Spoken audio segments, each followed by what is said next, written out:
गांव में मोहन नाम का एक लड़का रहता था। वह बहुत ही गरीब परिवार से था, लेकिन उसका दिल बहुत साफ था। वह हमेशा सच बोलता था और कभी किसी का बुरा नहीं करता था।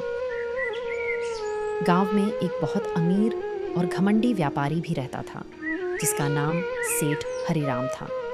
वह अपने पैसे के घमंड में अक्सर गरीब लोगों को नीचा दिखाता था।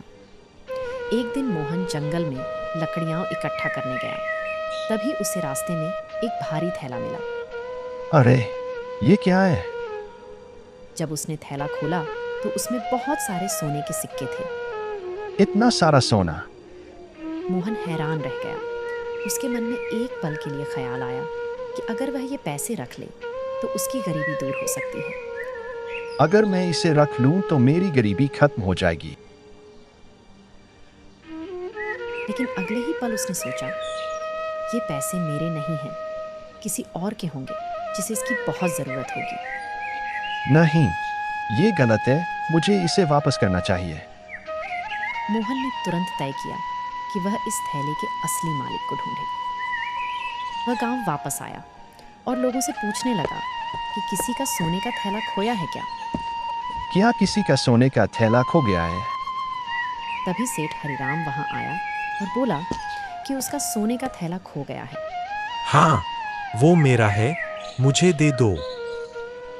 मोहन ने बिना देर किए वह थैला सेठ को दे दिया। ये लीजिए सेठ जी, मुझे रास्ते में मिला था। लेकिन सेठ हरिराम बहुत चालाक था। उसने लालच में आकर झूठ बोल दिया कि उसके थैले में इससे ज्यादा सोना था। इसमें कुछ सिक्के कम हैं। उसने कहा कि मोहन ने कुछ सिक्के निकाल लिए हैं। नहीं सेठ जी, मैंने एक भी सिक्का नहीं लिया।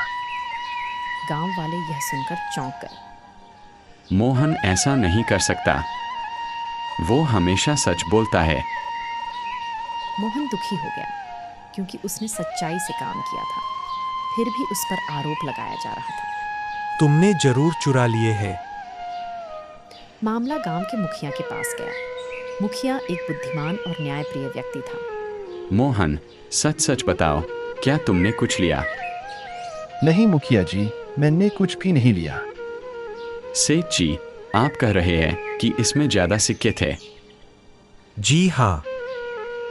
उसने दोनों की बात सुनी और फिर एक चालाकी भरा फैसला लिया। मुखिया ने कहा, तो ये थैला आपका नहीं हो सकता, क्योंकि इसमें उतने सिक्के नहीं हैं जितने आप कह रहे हैं।